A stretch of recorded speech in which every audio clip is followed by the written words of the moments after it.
just tell it. Hey guys, can you turn on your microphones? We're gonna get going. So, No, I don't. Thank you. Do you? I mean, feel them. oh, I love that. That's perfect. I'm hot. I know, but I mean, that's why I can never turn anything on. To be It says, president. turn on your microphone. We're gonna get going. So it was very interesting. Yeah. And Okay, you ready? Wow, those are really Happen, turned don't hold up it. today. No whispering. We'll call the meeting of the Planning Commission to order tonight, this January 16th, 2019. Will staff please call roll? turn his on too.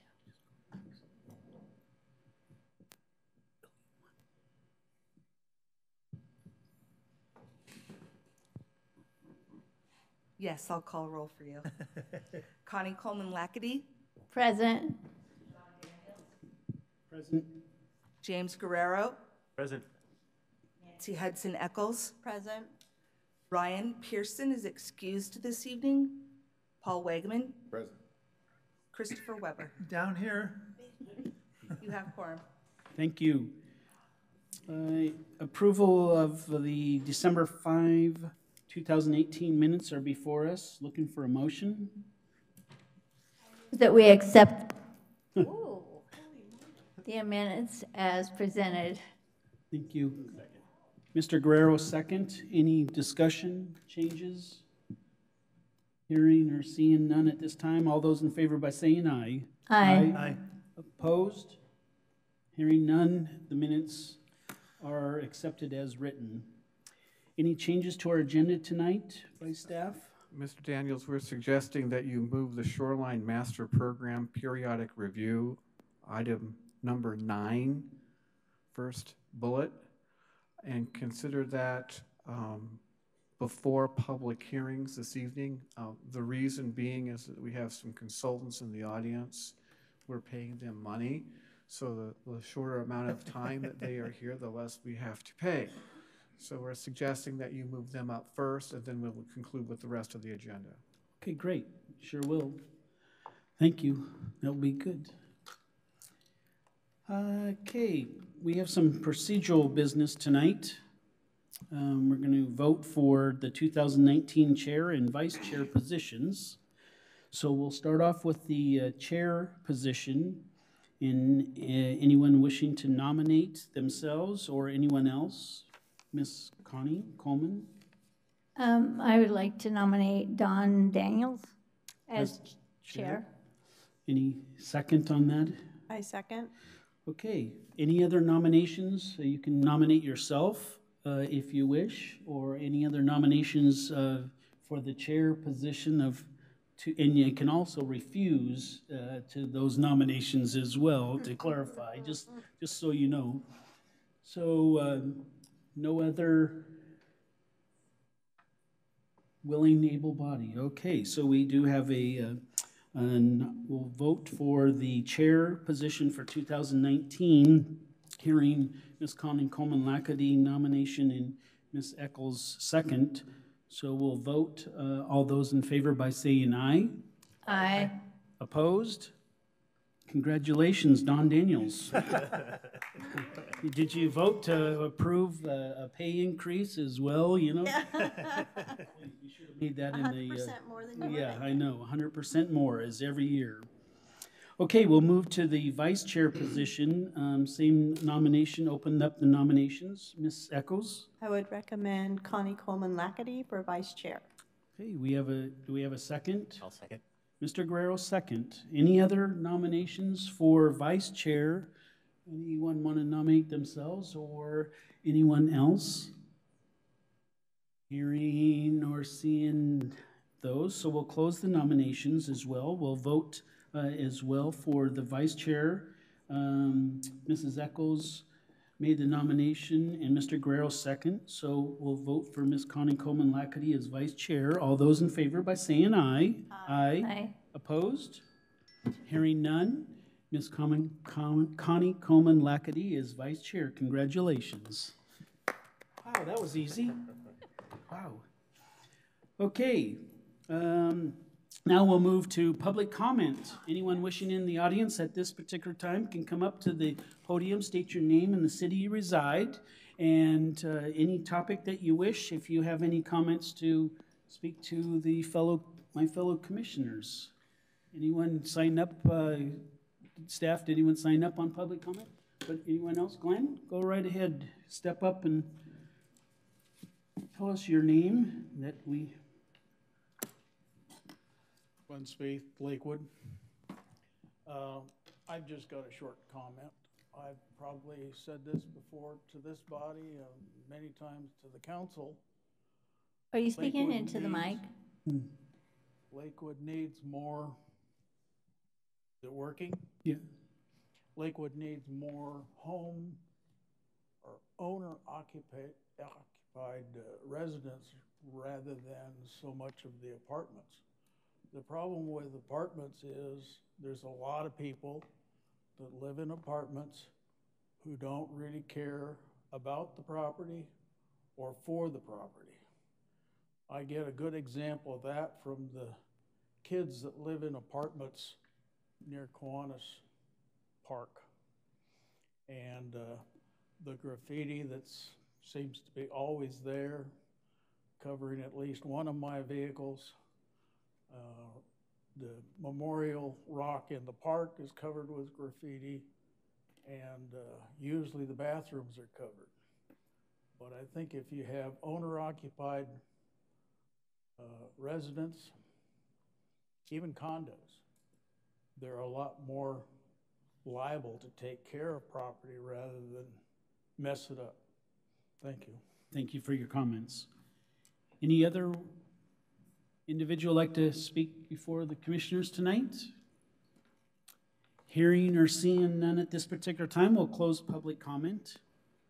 And as Mr. Buer recommended, we'll move to number 9, up to Shoreline Master Program Periodic Review.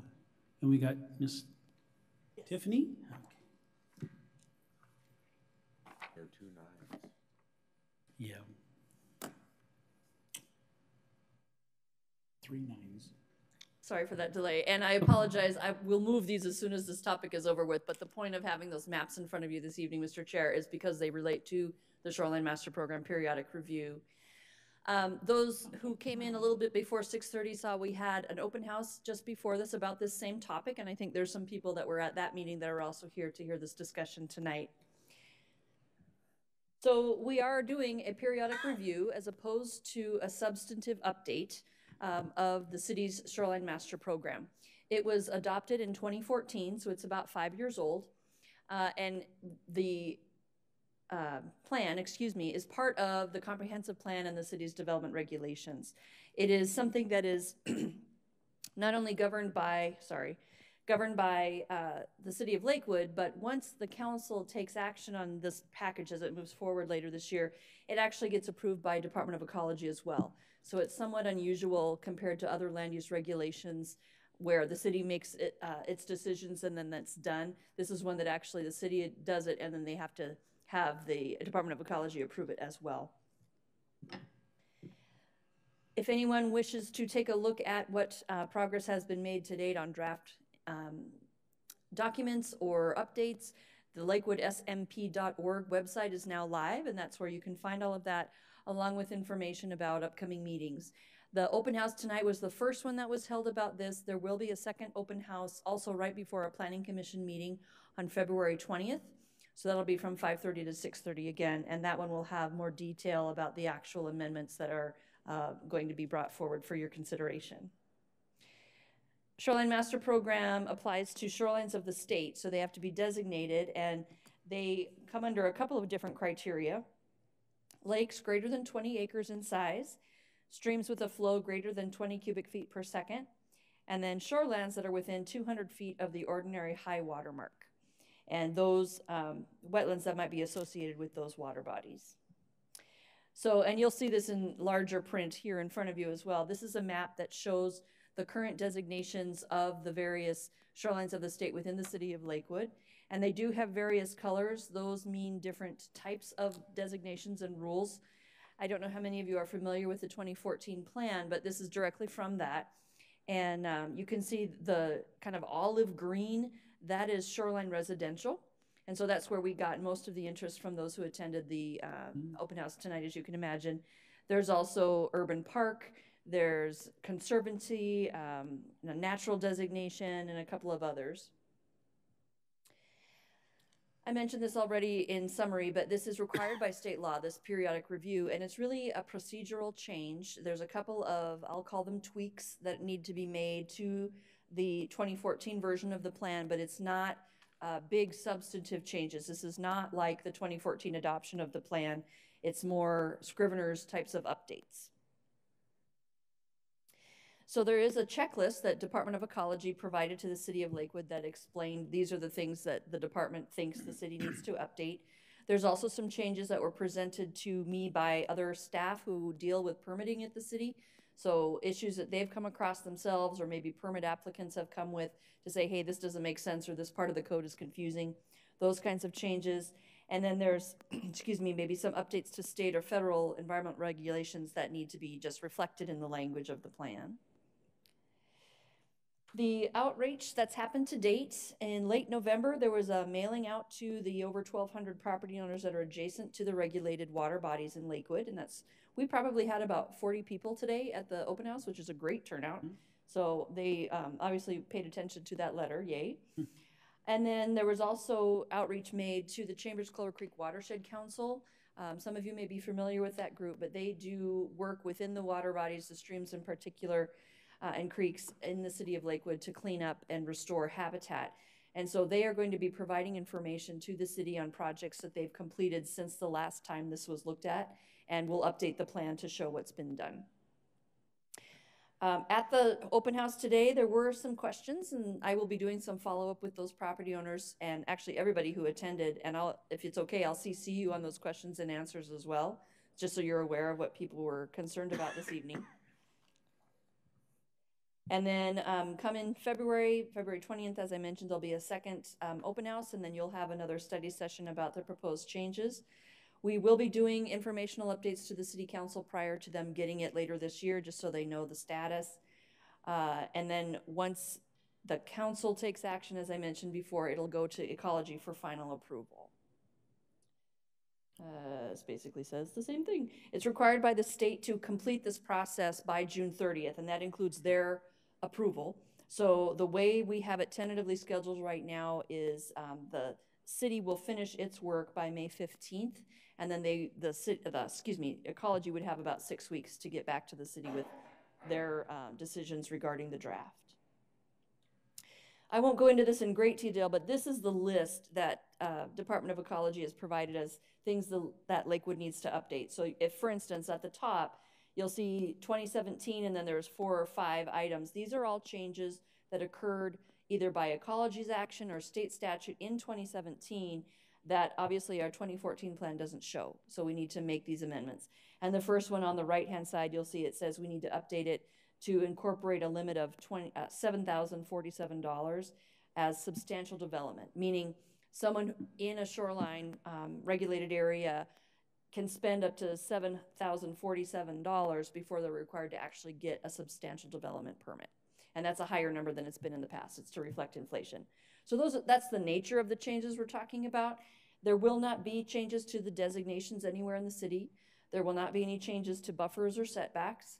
It's really more of the technical update that ecology wants all jurisdictions to do.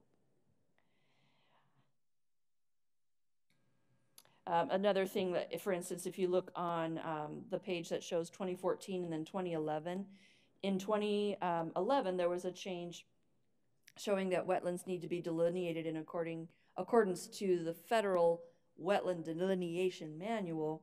That's something that we need to make sure our Shoreline Master Program says. It's not a substantive change again, but it's referring to, excuse me, those federal requirements.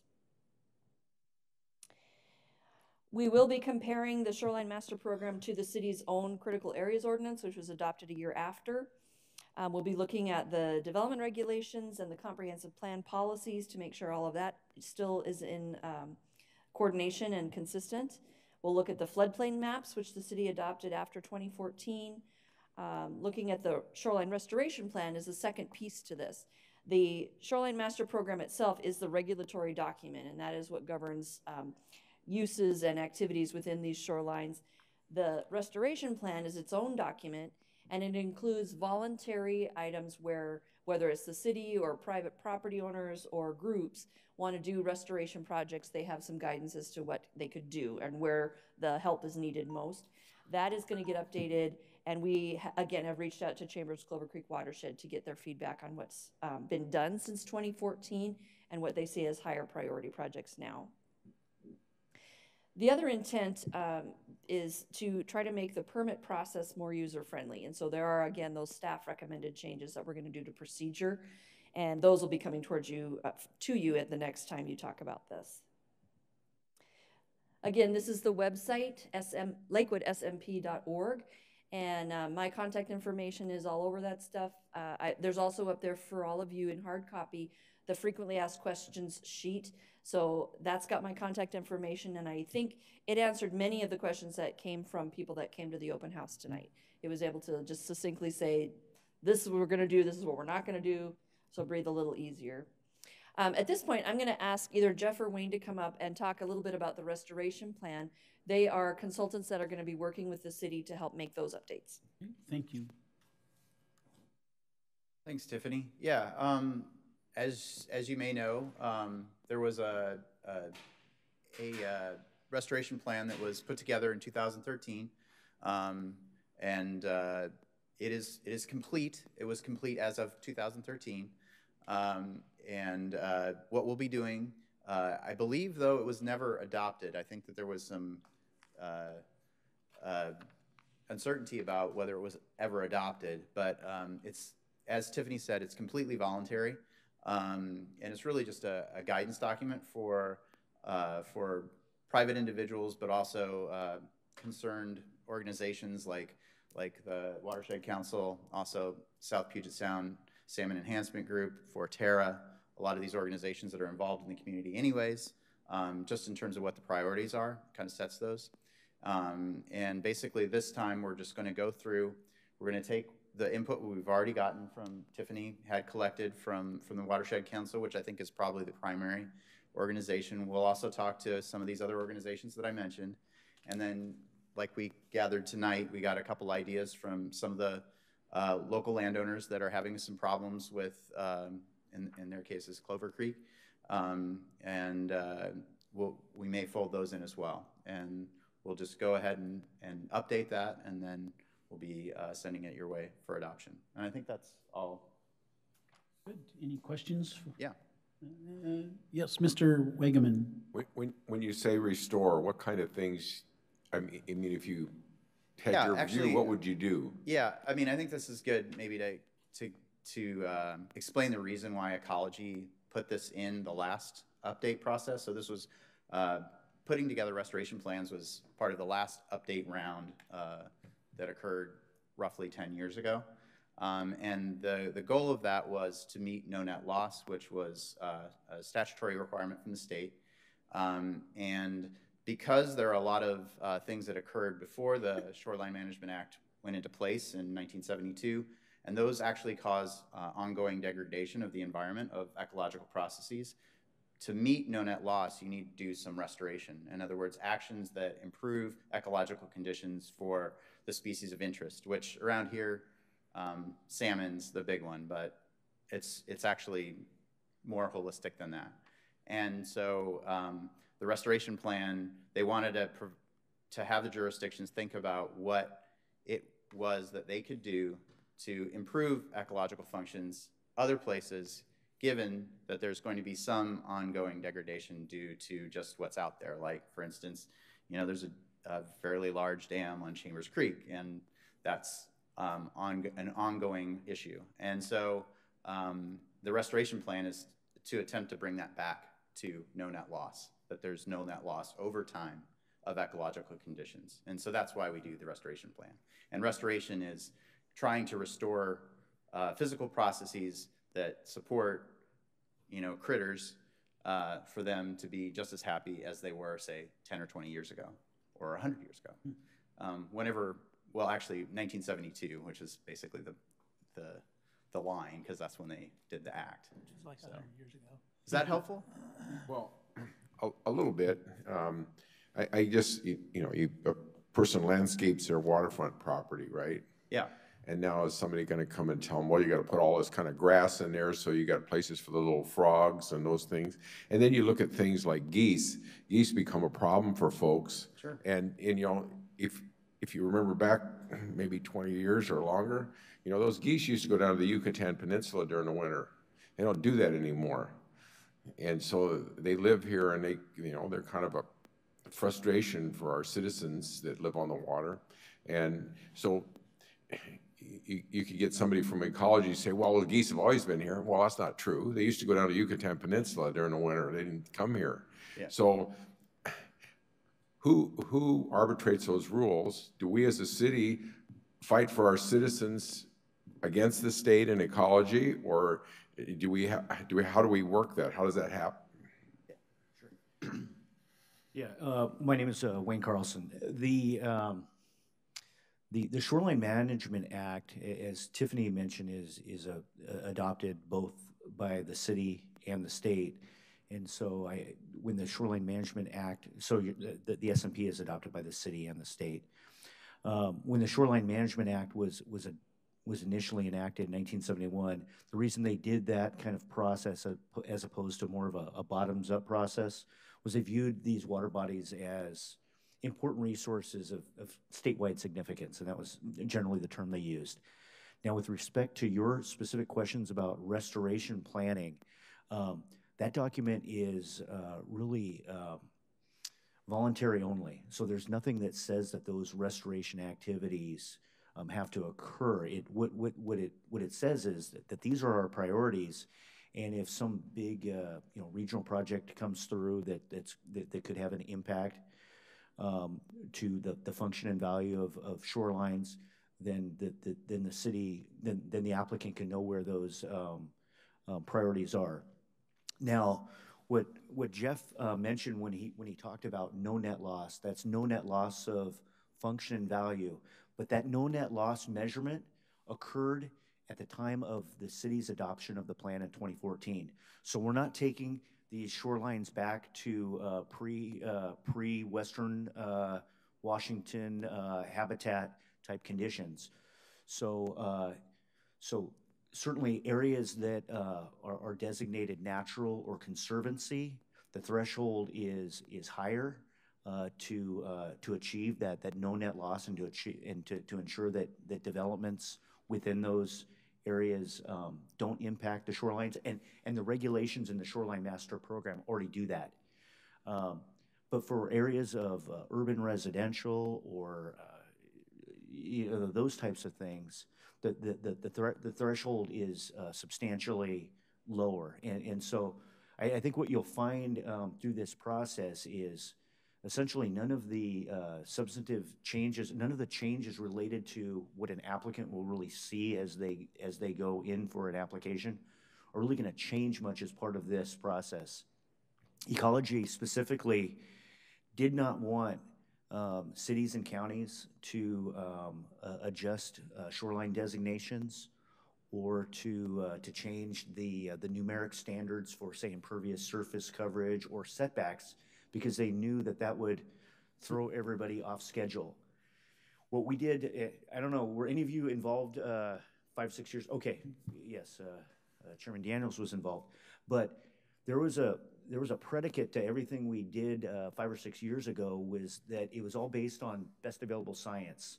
And so what we did was we had to spend probably a good year of assembling scientific resources and understanding exactly how to best manage the lakes and streams within the city. The ecology is not funding any scientific work as part of this process, and so they're trying to get everybody on the same timeline, because Lakewood, and we actually weren't a city back in '71, but a lot of other shoreline master programs that were applied throughout the state hadn't been even modified since the 70s. That's why it was such a painful process, 7, 8, 9, 10 years ago, as communities throughout Western Washington were doing this. And so what they're trying to do now is just get everybody on the same timeline. And so I think you'll find that the changes are pretty nominal this time around. And maybe in 8 years from now, they might be more substantial. But this time I think it's just basically looking at everything that was adopted after or enacted by either rule or law, as Tiffany said,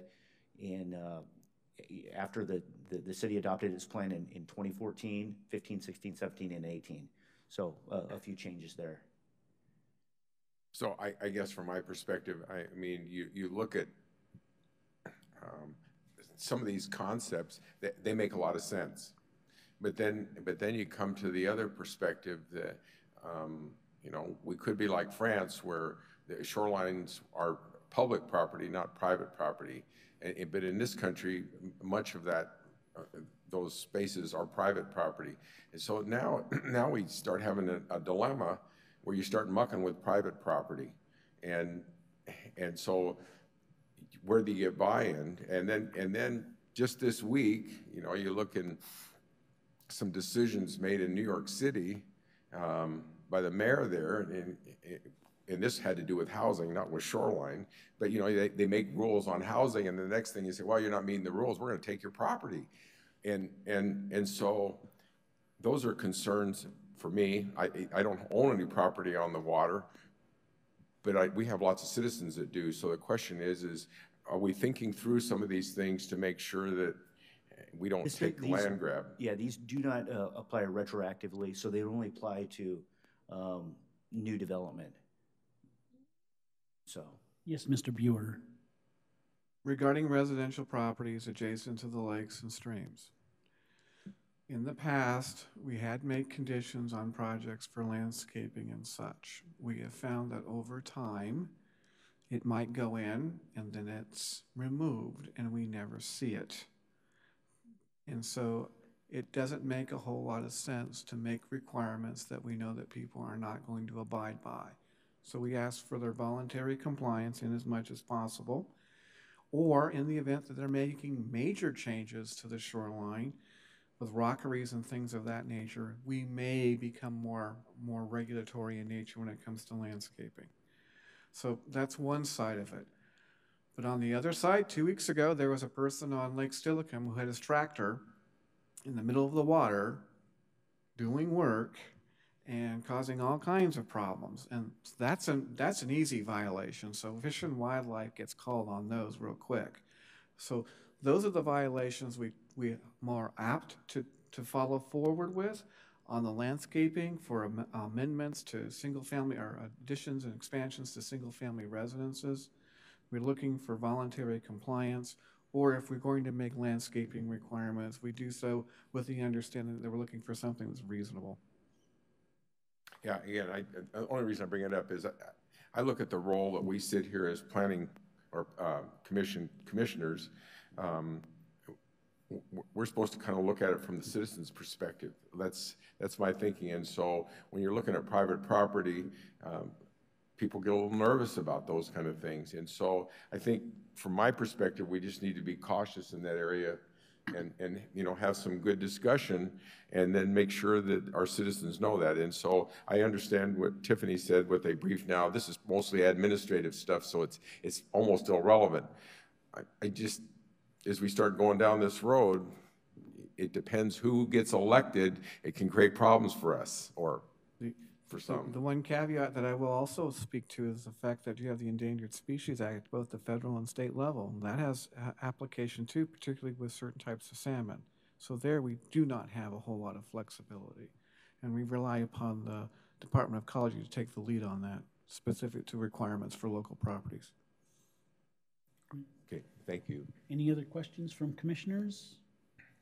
Hearing none, I thank you so much. We appreciate all your efforts. Thank you for the update. And Tiffany? thank you, Mr. Chair. This topic will be in front of you in future meetings. Thank you. Thank you so much. Good. Now we'll move to number 7, unfinished business, which we have none, correct? No new business. No new business, unfinished business, okay? So we're going to move to number 8, public hearing on quasi judicial code update. And is Tiffany again?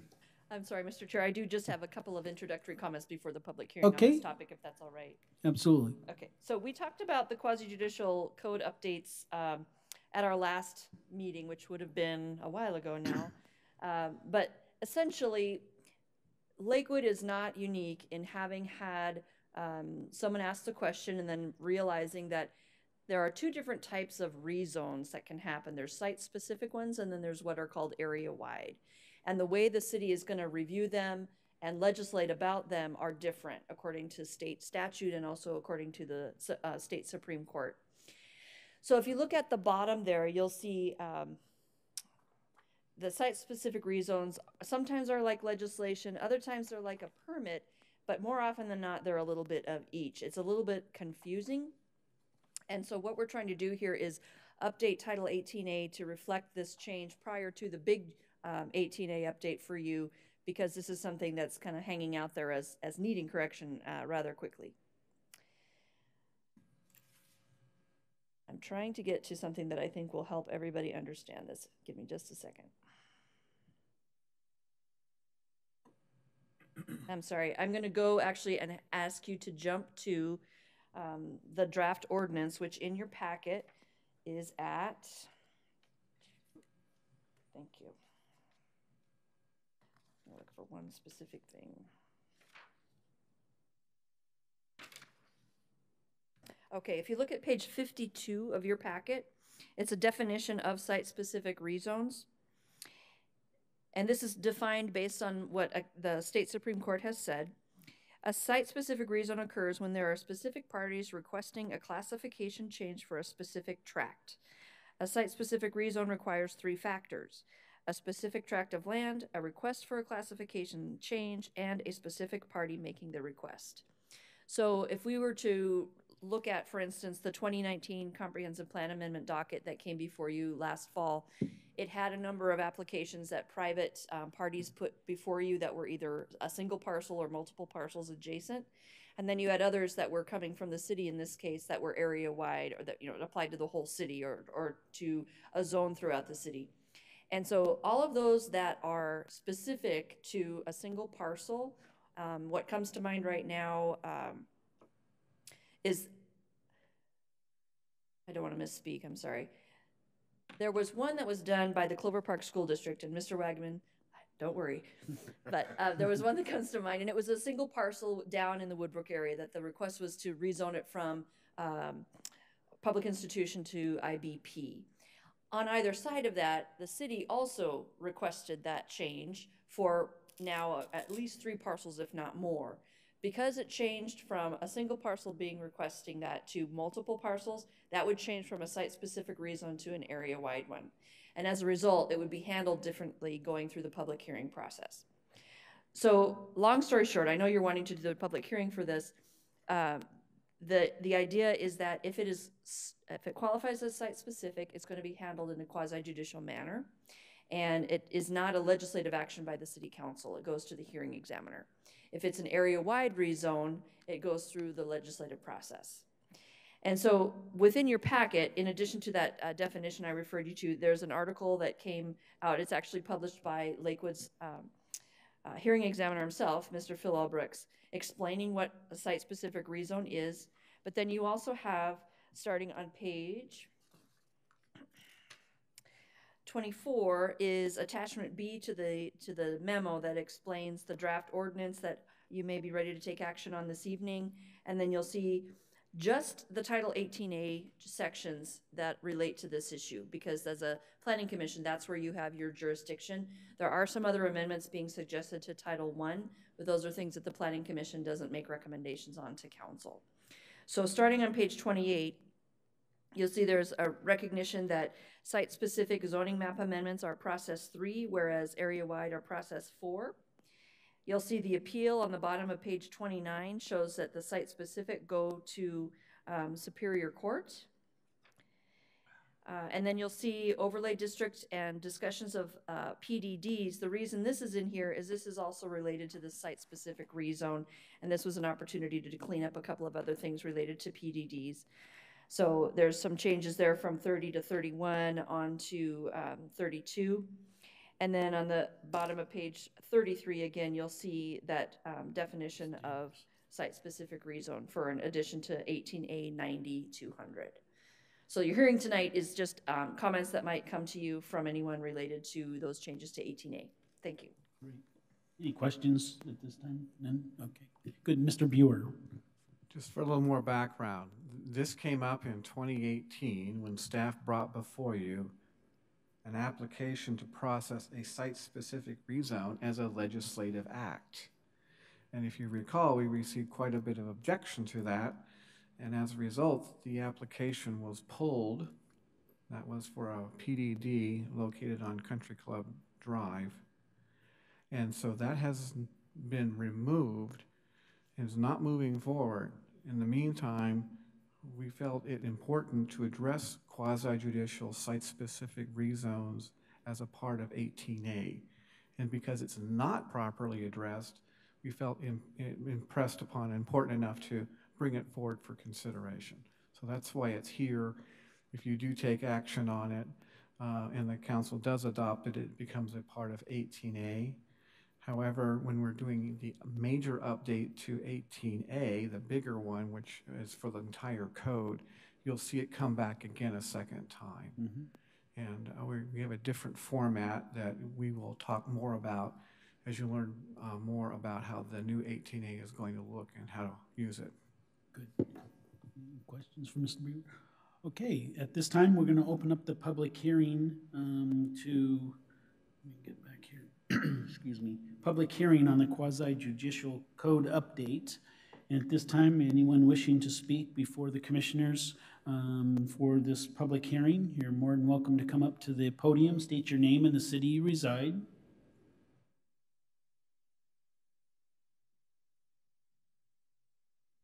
Yes, members of the Planning Commission, my name is Joseph Quinn.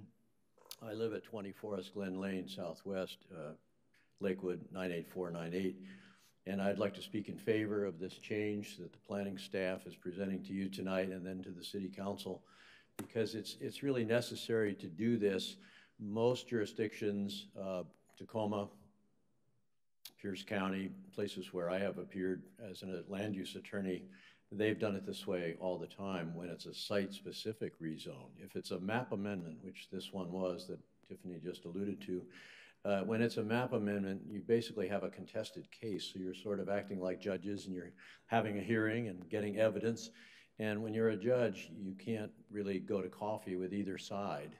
Mr. Daniels came up to me at a meeting at Rotary and asked me if I could discuss this. And I said, no, Don, we can't discuss it. I might be involved. It's right across the street from my house. And so you're just bringing yourself, I think, into line totally with what other jurisdictions do with quasi-judicial site-specific appeals or applications for permit, I mean, or conditional use, any kind of permit that involves a specific site, where I think staff has well explained the difference between that and a legislative thing that's usually not site-specific. It's multiple sites, and it's throughout a district or throughout the whole city, and that change is legislative in nature, so people could come up. They may have an interest in a specific site, but they're speaking to the general change. In this kind of a situation, when it's a specific piece of land that's being requested for development, whether it's a rezone with a PDD or even without a PDD, it's still a site-specific thing. And our courts have been so clear over the last 40 years about what's called the appearance of fairness doctrine. We want a pure hearing. We don't want anything messed with in terms of were they influenced by something they heard elsewhere, just like you wouldn't want a judge to take evidence outside the trial. It's not done. And I think the city has to do a better job probably of explaining that if they're going to have planning commissions do that. They don't normally do that in other jurisdictions.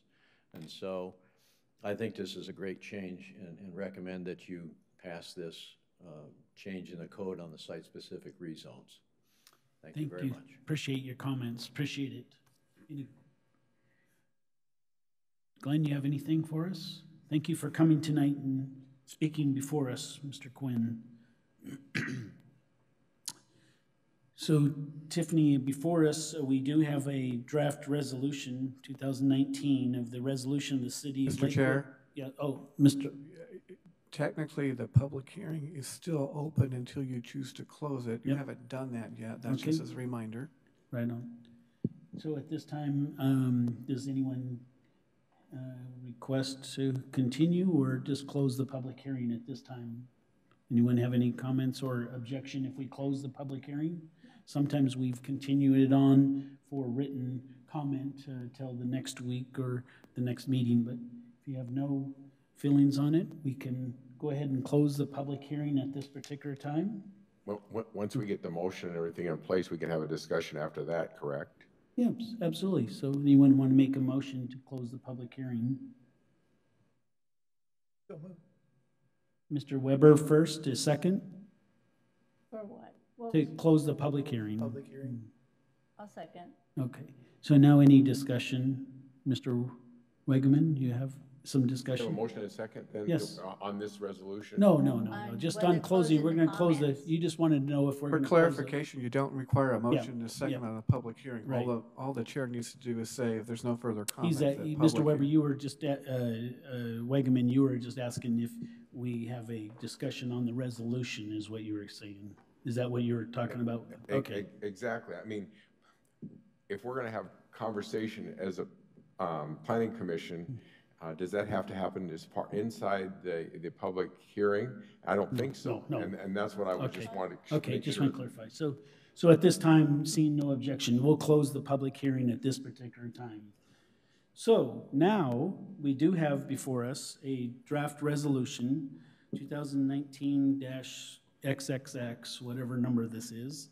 So the resolution reads as follows: the resolution of the City of Lakewood Planning Commission recommending adoption of the amendments to Title 18A, the Land Use and Development Code, related to establishing a quasi-judicial hearing process in the Lakewood Municipal Code. That's the actual resolution before us. Anyone want to make a motion on this resolution?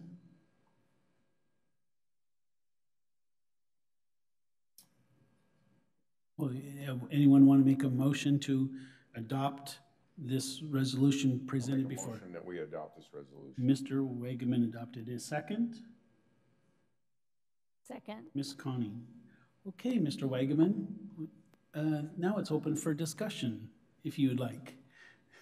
Well, does anybody else have any thoughts on this? Mr. Guess I'm looking Guerrero. at James. Okay, go ahead. I actually was hoping to get just a little more understanding of what the piece that I'm not understanding really well is the PDD. That seems to be kind of a critical element of this, that a PDD now becomes something different. And I guess in my thinking, a planned development district could be a very small development, for example, but it still has a pretty substantial process, if I'm understanding correct. Is that accurate? Go ahead. Okay. A planned development district oftentimes allows you to amend the basic underlying zoning standards. For example, the width of the front yard setbacks, side yard, rear yard setbacks. You can have different lot coverage. You can amend the kinds of landscaping, all if there's some sort of a greater public good or a more open space or something of that nature that justifies the request. So that's not necessarily a variance, but you are making changes to the code. And as such, that gets into almost looking like a zoning amendment.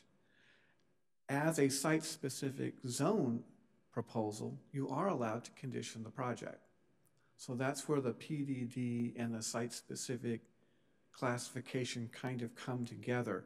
I will also tell you that site-specific zoning is kind of sort of weird, and it's kind of psychotic in some ways because it just doesn't really kind of fit. And so it's sort of a quirky piece of legislation that we are now recognizing needs to be in the code. You will see this, for example, on PDDs in the future. It will be site-specific. For someone comes in with a PDD, it goes before the hearing examiner. Hearing examiner will approve it. If there's an appeal, it would go to the city council. From there, it then goes to the to Superior Court. It's unique, so it doesn't come before the city planning commission as a legislative act. So those are some aspects to it. A good example of this could be for a possible discussion. You have a piece of property that is zoned medium density single family. Oh, excuse me, is designated medium density single family in the comprehensive plan. And that has two zoning districts, R3 and R4. So currently it's maybe R3, but somebody wants to come in with a PDD application and build to a higher density, but wants to change all these setbacks, parking, and so forth. That puts it into that PDD category and site-specific. So in that particular case, not only are you're usually approving a subdivision, which goes before the hearing examiner anyway, but you're taking the subdivision along with the PDD to the hearing examiner. They're placing the conditions upon the application. It is not a typical zone change, but once it is approved, we will change the color on the map to designate it as R4, and they'll probably put a special boundary on it, letting people know that it is a PDD. But that will no longer go before the planning commission or city council. It's on its own separate track. If they change the comprehensive plan, however, then that opens it up. It's no longer a zoning map amendment. It's a different animal. Go ahead, Mr. Guerrero. So if I understand where the PDD goes to hearings examiner, for some reason in my reading here, I thought it went to city council, and that seemed like too high of a bar initially, but it goes to the hearings examiner. If it's appealed, then it goes to the city council. Yes, but it goes to appeals, a certain type of appeal. It's not a public hearing, as my understanding. Did the hearing examiner make the proper findings of fact to justify it? It's a very narrow level of review. Then beyond that, it's off to Superior Court, and the judge can rule it many different ways. Thank you. Mr. Wegman, you good? I think I'm okay now. Okay. Any other comments, Mr. Weber, Nancy? I would also tell you that when we found this out, we spoke to lots of other cities, and it doesn't come up that much, and people were scratching their heads. So, but we want to do it this right way. And the other part that's important, you'll see this in the update, 18A update, bringing it out and showing people what it is so it's clear. Even with these changes that we're making this evening, you'll look at it, it's kind of buried within our processes. That will be different in the new code. It will be much more understandable to people. So stay tuned, it will get better. So we did have a motion, and we did have a second on the adoption of this resolution. So if there's no further other questions at this particular time, we can move forward with a vote. If staff would like to call roll for the vote.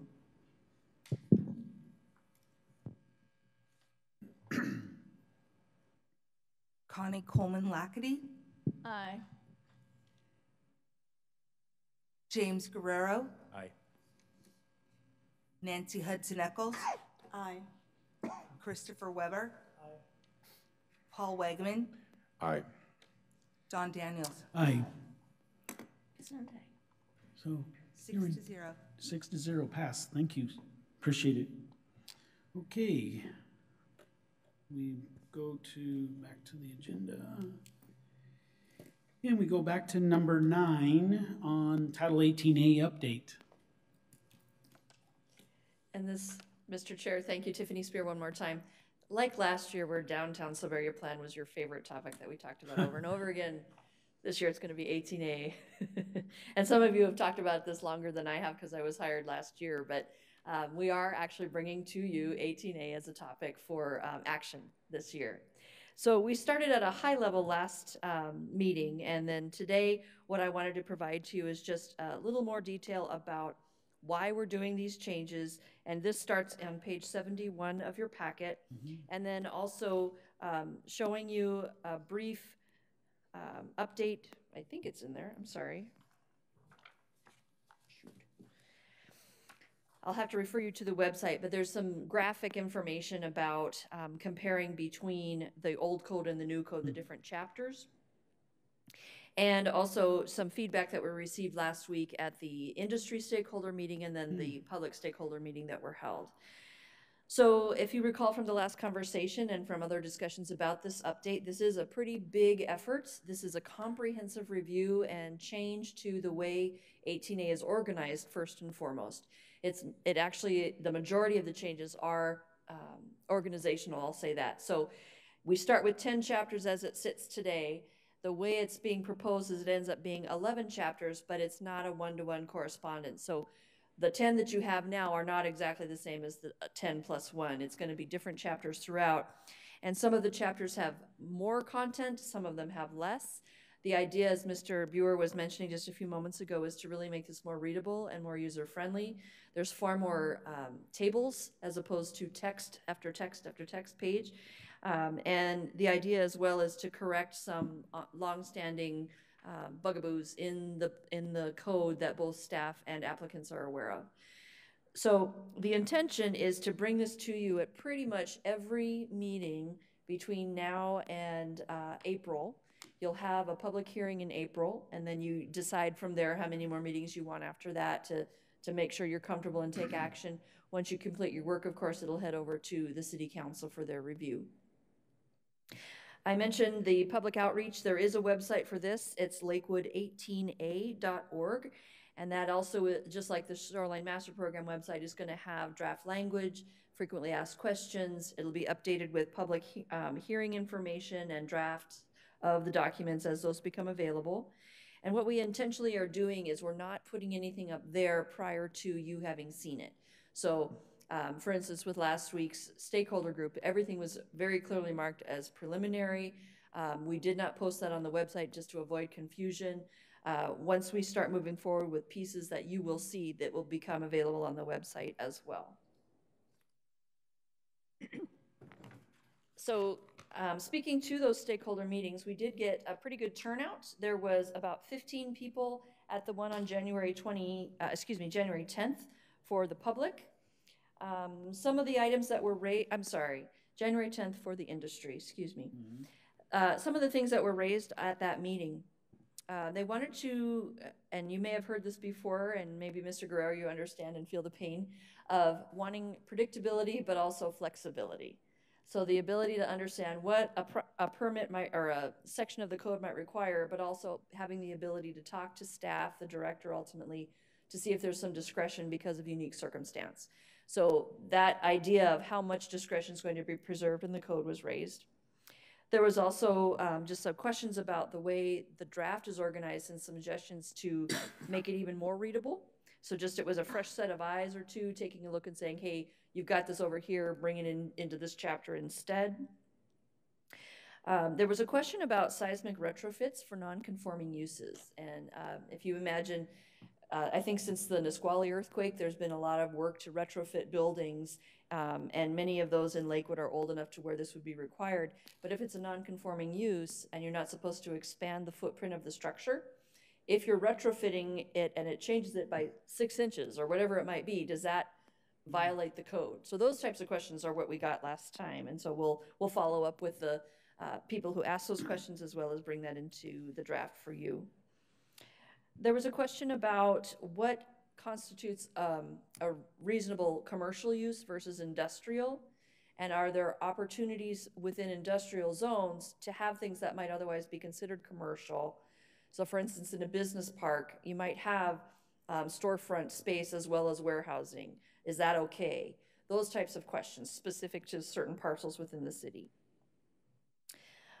There was also a discussion briefly about the fact that the state legislature is taking up accessory dwelling units in this session and may make some changes at the state law level about that. And so we'll just need to be aware of that and incorporate it into 18A as it applies, should their work be done prior to when the 18A final action is taken. The following day, we had the public stakeholder meeting, and there were 4 attendees there. The biggest comment and concern related to tree preservation. And that is actually a topic that we're calling one of our parking lot issues. So there is a scope to this project, and there's a certain number of substantive changes as well as all the procedural stuff I've mentioned. Anything that's coming up through stakeholder or public comment that doesn't fit within what's currently being brought to you, we're saying that's a parking lot issue. We're going to take it up on its own. It's large enough of a concern that it certainly needs to be talked about. But in order to expedite getting 18A finally updated, because I know it's been around now for a couple of years, let's get this first step done. And then once that's in place, we'll pick up these other issues. So tree preservation was one that was raised then, and it may come before you, I'm not sure, 20 or beyond. Mr. Buer? Yeah, one of the things we've talked internally to give you an idea of what parking lot could mean is, for example, Airbnbs. Does the city wish to regulate them or not? At this point in time, we have chosen not to, mainly because we have not received any complaints about them, but we also know where they are. So that being the case, we're just sort of leaving it alone. That may be a subject the commission or the council would like to have us take up, but for the moment, we consider that a parking lot item, because there's a lot of controversy with that, and there's been some litigation as well. So our modus of operandi on new or interesting zoning stuff is, if it's controversial, let other cities take it on. Let's see what the courts say, and then what gets approved by the courts is then what we then adopt. So if that's something that the commission and council want to work on. So just those are examples of parking lot items. So your comment meaning in saying that you can just, put it in a parking lot, but you said also that you know where they're Yeah. at. Yeah. How would, other than going onto the Airbnb website or? But we did. Oh, okay, just clarifying. Thank you. To the tree preservation or Airbnb, there may be other items that come up through public comment that really fall outside, again, the scope of the current project, and those will be picked up separately after this 18A adoption moves forward and is finished. So that's the update for this evening, unless you have questions. Any questions this time? Seeing none. Mr. Buer? This is, I think, a very exciting item. This takes care of a lot of long-standing issues. We've put a lot of time into it. We are still doing internal revisions. We will continue to do that until the Planning Commission completes its review. It's going to be a very moving document. You're going to have lots of questions. We're going to get into some big policy issues. One that came up internally is how to handle non-conforming uses and expansions specifically to non-conforming structures. How do we treat those? Are we trying to keep non-conforming structures, residential non-conforming structures, allowed and allow them to make improvements? Because we have a lot of these along the lakes. Or do we want to be a little bit more aggressive with it and not go that route? So right now, the proposal, at least at the staff level, is look for ways of allowing for non-conforming residential structures to make improvements, but treat it differently for commercial and industrial uses. So those are the kinds of things that you're going to have some really interesting policy discussions on in the future. And also, for example, we have these new tables that specifically call out the timeframes by which we will process permits, provided the applications are complete. I suspect some of the commission members may say, well, we don't like 120 days. We want to see 90. If that's the case, then that becomes an issue with the council regarding adequate resources to process applications faster. So those are the kinds of things that you'll get into. One of the topics we will want to stay out of is cost recovery within the community economic development. That's already come up a little bit. That's on a separate track that's going to the city council later this summer. Okay. So yeah, stay tuned. I think you're going to enjoy this. The tables are going to be really helpful because you'll be able to easily identify what is allowed in what zone, and then right down below the table, the specific development criteria. We're also trying to get rid of administrative use permits, and where appropriate, reduce the number of conditional use permits. Great. Thank you. Okay, moving on to our agenda, we go to annual housing report. Mr. Buer. Well, this is something that we've been doing the last several years. This has been one of the council's primary topics, is trying to improve housing. And so you have a memo with a series of tables. Table 1 shows you the new housing development activity, the number of units valuation, and average valuation for 2018. We did issue a significant number of residential permits this year. This is one of our better years for residential development. 63 single-family residential homes is significant in Lakewood given our built-out nature. So and then also too, you get an average valuation for some of this stuff at $300,000. On table 2, you see the residential remodels, additions, alterations, permits issued, 342 permits, predominantly single family, and the average valuation is $25,800, which is kind of low because a kitchen remodel costs you at least 30, 40 grand. So it's one area where you could see some improvement. Table 3 is demolitions. This is specifically related to the dangerous building abatement program. In total, 65. That may not sound like a lot, but that is a lot for any community to do in a year. Most of those are related to dangerous building abatements and public nuisances. I would say we'll get a little bit more into that a little bit later, but about half of those are done by the city and another half is done by the actual property owners who actually perform the work. That percentage varies from year to year. Something that we're always being asked by Master Builders Association, and this is something that drives me crazy, and Tiffany knows it, is the number of new lots that are created. The builders always want to know the number of new lots because that's a big factor in their ability to build new houses. So that's a big deal for them, so we've been now trying to calculate that out each year. The problem is you have preliminary plats and you have short plats, you have pending short plats, you have final plats, and that's 5 or 6 years to get a plat approved, and some approvals that take place in 2014, the actual lots are not created until 2018. So just tracking this becomes a bit of a nightmare, but we are doing it, and what this shows you for 2018, we have 16 pending short plat, we have a number of short plats, a total of 16 pending lots, not a whole lot.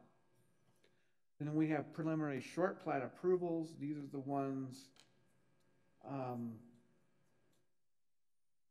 that are getting close to approval. We have 13. And then final short plat approvals, we have 14. And then the pending preliminary plats, we have 37. And then the pending final plats is just 1 at 15. So you add it all up, we have about 95 lots for single-family construction in some form or fashion in the city of Lakewood. So when housing developers come to the city of Lakewood, they can look at that and say, okay, how is the city of Lakewood doing? And for a built-out community, that's not bad. But a lot of this is contingent upon the market and developers wanting to move or not move, depending upon financial situations. But we think it's important to provide you that information. So that's the information. I'm sure Mr. Guerrero may have some comments on that because he's involved in the housing industry on a regular basis, but that's what it looks like. And that concludes my remarks. Good, thank you so much. Any questions for Mr. Buer? Oh, none at this time on the housing.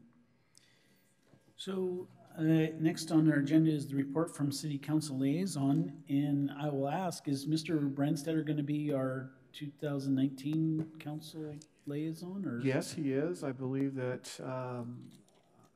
he's excused this evening because I believe his wife has some medical considerations. Okay. I saw his name. I never heard a final announcement if he would be. Is it normally unusual to have the same city council member consecutive years? Yes.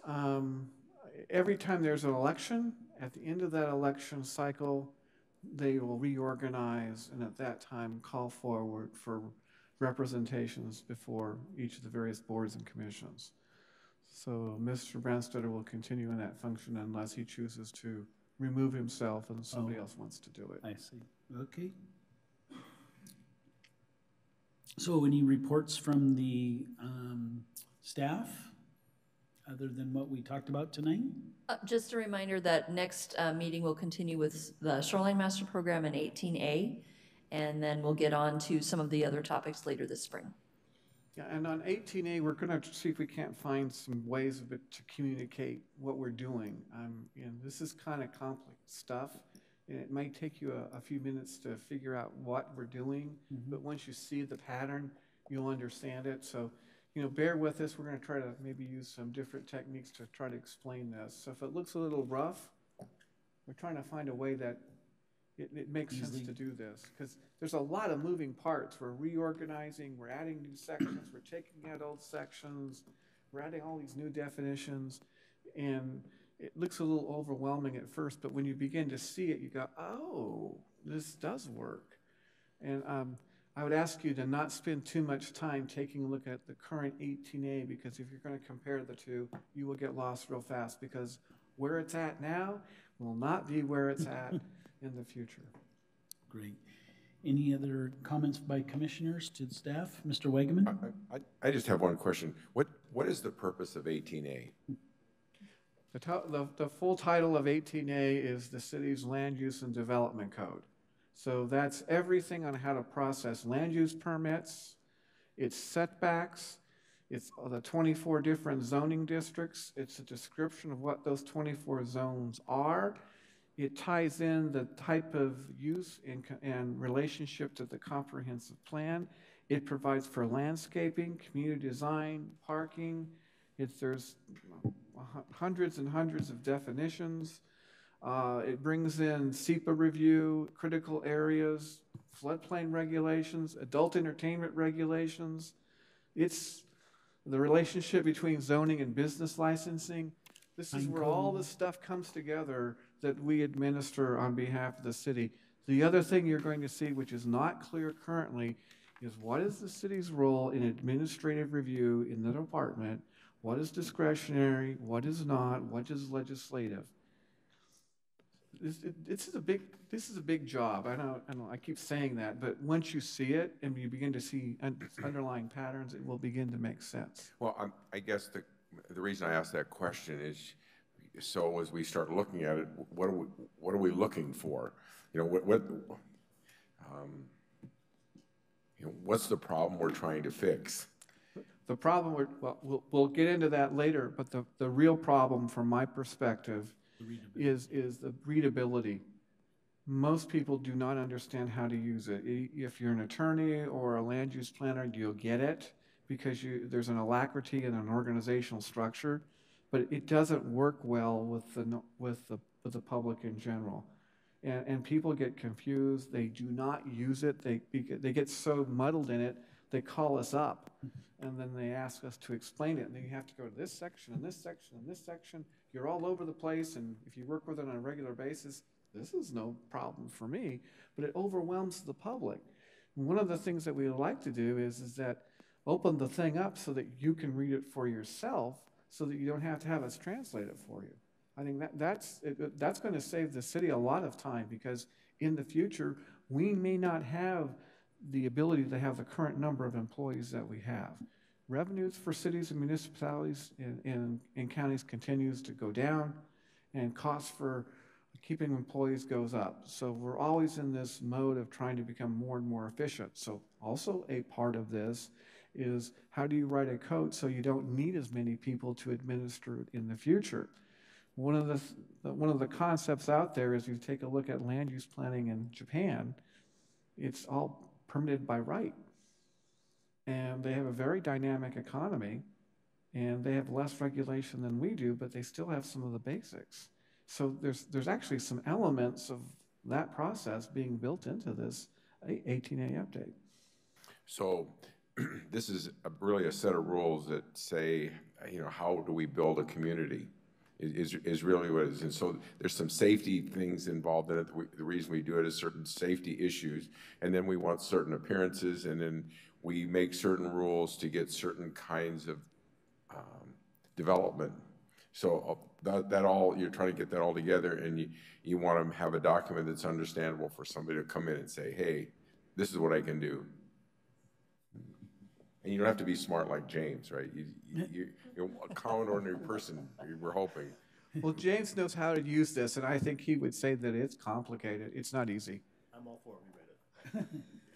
And the comments so far from the industry have been very positive. Good. So, no other comments? I do have a comment if I could. I asked to be excused for the 2 meetings in February, since I will be extremely out of town and out of the country. And so newly elected Vice Chair Connie Coleman Lackady will be presiding for those 2 meetings.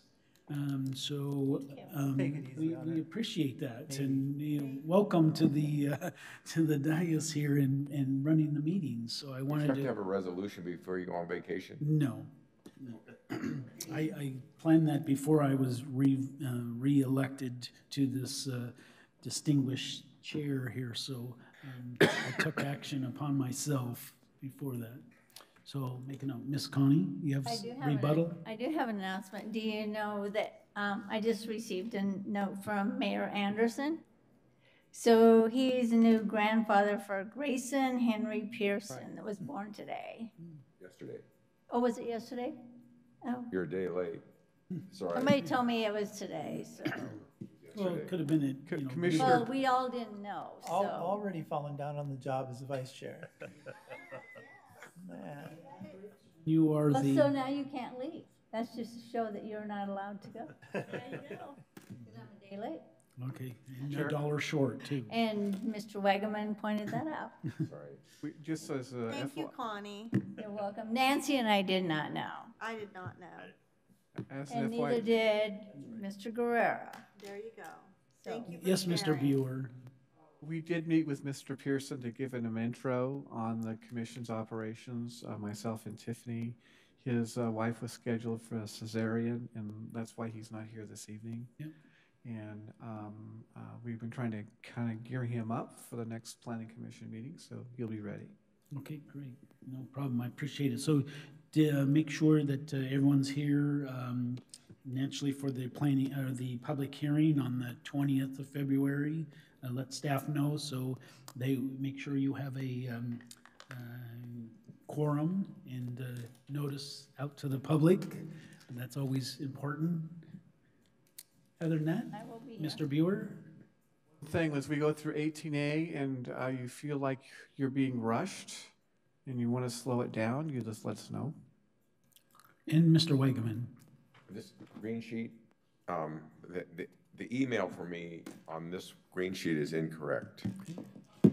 So And- let staff, Miss And Karen know. I love how large the printing is. What? The small print. Oh, the small print. Oh, yeah. Magnifying glass. So no other comments? So what's your address? My email address? We can do that later. Okay. Paul No Wagner. problem. So at this time, we'll call meeting adjourned. Okay, so what's your address? It's too little to read anyway, so it doesn't matter what it says. Thank you, Glenn. At Gmail? Let me turn these on. It's on the bottom. Turn mine off. I know. You're gonna have It's to on the turn bottom. me off here. Right there underneath. There's just that little, It's right in front, That's but just a mine's little not button right going here. off. Oh, underneath. there you Okay. go, yeah. Thank you. Got you covered. Thanks, Mr. Guerrero.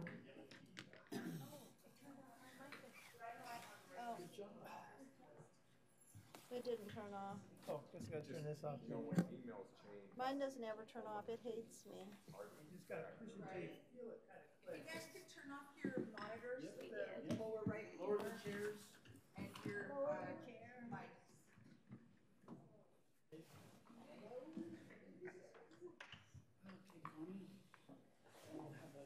So what country are you going to? Just to the safe country, Mexico. You gonna go fishing down there too? Yeah. Catch a big